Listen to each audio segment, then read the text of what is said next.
Michael Schwartz from Valley of the Suns, here live from the floor of a somber U.S. Airways Center after a 123-115 double overtime loss for the Phoenix Suns. The Suns led by 23 points in the first quarter. It was the fourth biggest deficit that they've blown in franchise history. And Adam Green, you know this franchise has blown some deficits. Oh, God, yes. I mean, that's the thing. With a team like the Bulls, they come into town, they get down by 23 early, and they know they're not out of it. And for a team like the Suns, they were making their shots early, the Bulls weren't, and it's just a matter of the Bulls making shots, and all of a sudden you have yourself a basketball game. This was a completely different team in the first quarter. They look like the Suns of old to me. A 36-13 quarter. It was just absolutely fantastic. Bulls were missing. Suns were running on misses, running on makes, getting out in transition. But then all of a sudden, that didn't happen anymore. And progressively, every quarter, the Suns scored less points. And it seemed like the Suns had a few chances to put the game away. The Bulls played last night. They lost to the Lakers. And they should have been the tired team. They should have been the team that quit.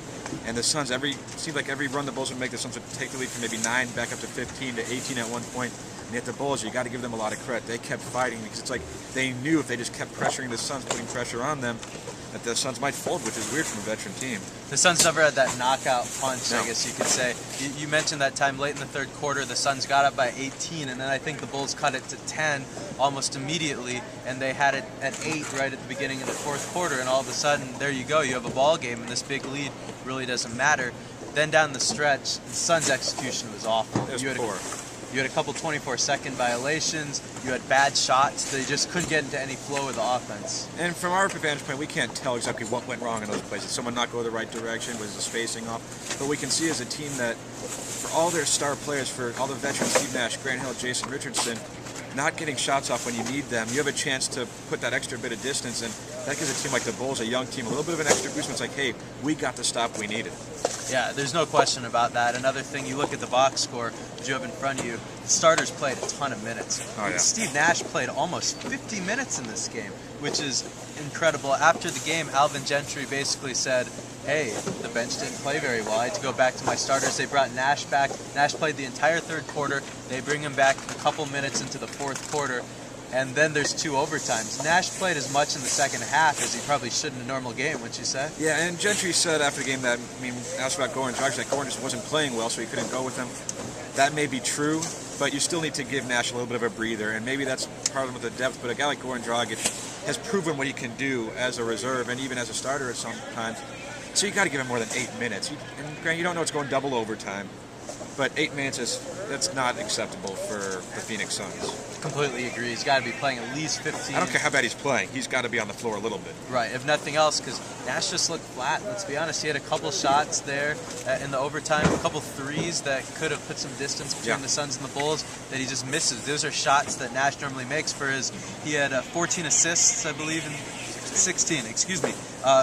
He had 14 through 3 quarters, and then he only had 2 more in the fourth quarter in overtime, which he played almost entirely. That's a huge issue. And then the big question for me, Adam Green, where does this team go from here? This is a demoralizing loss. This, to me, is kind of a reverse Memphis. The last time we did this, it was just a huge uplifting win. The Suns didn't deserve to win that game, and they didn't deserve to lose this one. I feel like it's even, but what happens from here?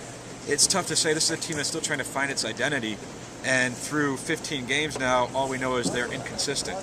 And they still have holes. They still can't rebound.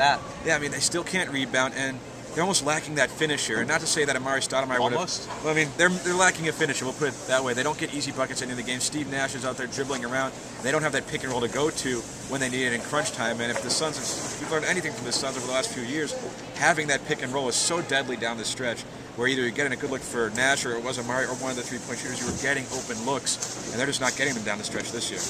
The only piece of good news to come out of this game, Clippers are coming to town on Friday. Ooh, I don't know. That's a tough team. Blake Griffin's a beast. It is. They got some length. I think that's the best 2-win team in NBA history at this point of the season. We don't know how good the Suns are. It's hard to overlook anyone right now. Absolutely. Well, that's it from here.